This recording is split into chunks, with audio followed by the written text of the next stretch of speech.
মঙ্গল গ্রহে কি মানববস্তি তৈরি করা সম্ভব? যদি তৈরি করা সম্ভব হয় তাহলে এখনো হচ্ছে না কেন? আর যদি সম্ভব না হয় তাহলে কেন? সেখানে তো চাঁদ, সূর্য সবই আছে। এই প্রশ্ন যাদের মাথায় আসে তাদের কাছ থেকে বুদ্ধিমত্তার পরিচয় পাওয়া যায়, কারণ তারা জানতে চেয়েছে মঙ্গল গ্রহে মানববস্তি তৈরি করা সম্ভব কিনা। সবাই জানতে চায় সেখানে মানুষ কবে যাবে, কিন্তু বস্তি স্থাপনের ব্যাপারটি আরো কঠিন ও সময় সাপেক্ষ। মঙ্গল গ্রহে যাওয়ার স্বপ্ন আমরা সবাই দেখি। নাসা একটি পরিকল্পনাও নিয়েছে 2030 সালের মধ্যে সেখানে মানুষ পাঠাবে। স্পেস এক্স তো আরো আগেই পাঠাতে চায়। তারা বলছে 2024 সালের মধ্যে মঙ্গল গ্রহে মানুষ পাঠাবে, কিন্তু মানুষ গেলেও সেটি হবে সাময়িক কালের জন্য।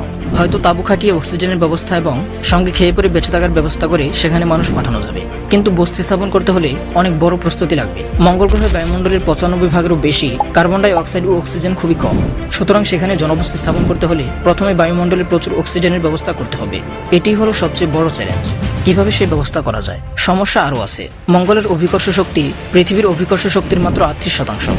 আবার মঙ্গলের বায়ুমণ্ডল পৃথিবীর সমুদ্রপৃষ্ঠের বায়ুমণ্ডলের মাত্র 1%। এত হালকা বায়ুমণ্ডলে পর্যাপ্ত অক্সিজেন থাকলেও স্থায়ী বসবাস কঠিন। তারপরও মানুষ আশায় বাঁচে। উপায় একটি অবশ্য আছে। সেখানে প্রথমে বনায়ন করতে হবে। সবুজ গাছ মঙ্গলের কার্বন ডাই অক্সাইড গ্রহণ করে বায়ুমণ্ডলে অক্সিজেন মুক্ত করবে। এইভাবে ধীরে ধীরে মঙ্গলের বায়ুমণ্ডলে অক্সিজেনের অংশ বাড়াবে। এরপর হয়তো এমন দিন আসবে যখন মানুষ সেখানে গিয়ে বসতি স্থাপন করবে।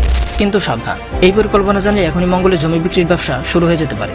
তবে বনায়ন করে পরিবেশ তৈরি করতে অন্তত 100 বছর তো লাগবে। তাই এটি নিশ্চিত আমাদের প্রজন্ম হয়তো মঙ্গলে বসতি স্থাপন দেখে যেতে পারবে না। তো বন্ধুরা, ভিডিওটি যদি সামান্য পরিমাণও ইনফরমেটিভ মনে হয়ে থাকে তাহলে চ্যানেলটি সাবস্ক্রাইব করে বেল আইকনটি প্রেস করে রাখুন।